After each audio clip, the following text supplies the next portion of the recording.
이승기의 마인드 스케치 2부 꿈을 꾸는 사람들. 성공하려면 내면으로부터 다시 변화하라. 작가 스티븐 코비가 한 말입니다. 그는 성공의 조건을 내면에서, 즉 마인드에서 찾고 있는데요. 성공한 사람들이 가진 그들만의 특별한 마인드를 소개하는 꿈을 꾸는 사람들. 오늘의 주인공은 누구일까요?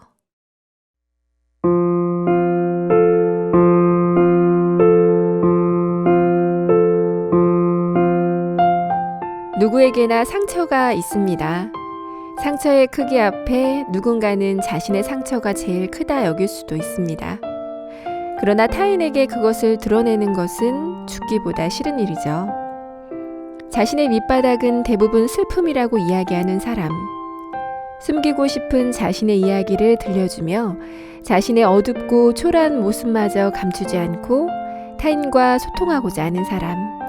오늘의 주인공은 소통에 대해 이야기하는 김창욱 교수입니다. 김창욱 교수는 세상을 바꾸는 시간 15분, 아침마당, 여유만만, 60분 부모 등에 출연하며 일명 소통 전문가라고 불립니다.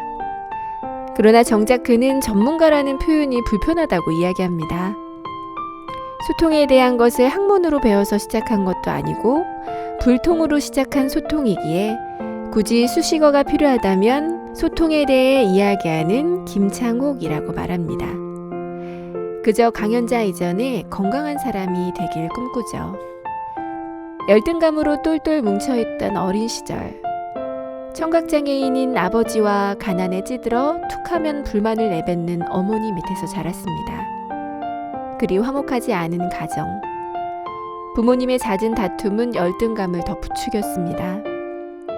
자존감이 낮았다는 사실도 모른 채 살았어요. 어느 누구도 이야기해주지 않았으니까요. 초등학교 다닐 때는 친구들과 똑같았다고 생각했습니다.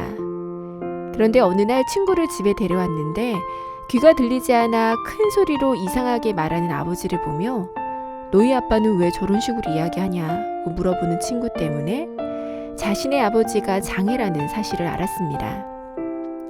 그의 행동이 변하기 시작했습니다. 친구들을 집으로 데리고 오지 않았고 데려온다 해도 아버지가 오실 때쯤이면 어떤 핑계를 대서라도 친구들을 다 돌려보냈습니다. 우리 아버지는 장애인이라는 생각이 그의 표정도 행동도 변하게 했습니다. 공부를 못해 공업고등학교에 갔던 김창욱은 자신은 항상 실습복을 입고 있는데 교복을 입고 다니는 친구들을 보며 또 열등감이 밀려왔다고 이야기합니다. 몸에서 남냄새가 나고 가방에서 드라이버가 나오고 그것이 창피한 일이 아닌데 아무도 그에게 말해주지 않았어요. 가족 사이에 항상 소통이 부족하다고 느낀 어린 소녀는 때때로 가슴이 답답해 터져버릴 것 같았습니다. 고등학교를 졸업하고 재수를 해서 전문대에 지원했지만 결과는 탈락. 가족에게 부끄러운 존재인 것만 같아 사라져버리고 싶었습니다. 자신을 소중히 여기지 못했던 김창욱 교수. 25. 우여곡절 끝에 경희대 성악과에 입학했지만 없어질 것 같던 열등감은 새로운 형태로 따라다녔습니다. 자신이 들어간 학교가 우스웠고 마음 열고 다가와준 모든 사람이 시시했어요. 자존감이 낮은 자존심으로 똘똘 뭉쳐있는 이상한 사람이 되어가고 있었습니다.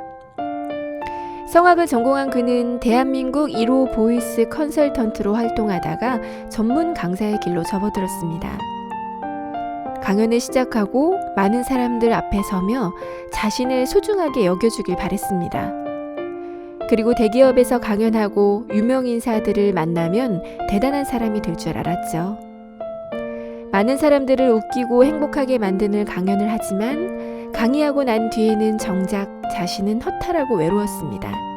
그러던 중 하버드 대학교 교수였던 헨리 나우엔의 책의 한 대목을 읽고 많이 자유로워졌다고 이야기하는 김창욱 교수.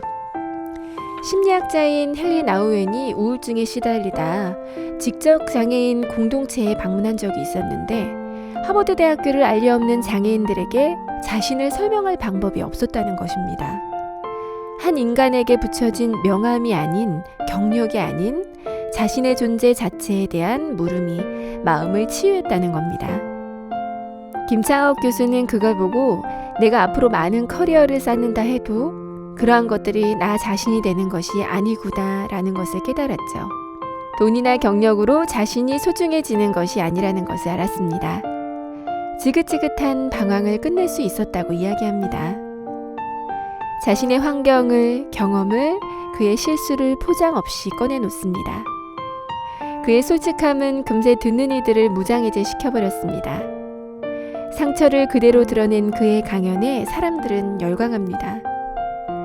어린 시절 부모님에게 받았던 상처는 오히려 그를 무대 위에서 청중들과 진심으로 마주할 수 있는 백그라운드가 되었죠. 불통이 낳은 소통, 단절이 낳은 소통입니다. 김창옥 교수는 결핍 또한 큰 에너지가 된다고 이야기합니다. 섭섭하고 서운한 감정들과 상처받은 것들을 에너지로 사용하는 거죠. 자신의 인생길에 대한 사랑, 채워지지 않는 결핍이 앞으로 나아가게 만든다는 겁니다. 자신이 진짜 원하는 무대를 만들어서 청중과 소통하고 싶다는 김창옥 교수는 말합니다. 당신은 아무 일 없던 사람보다 강합니다. 라고요.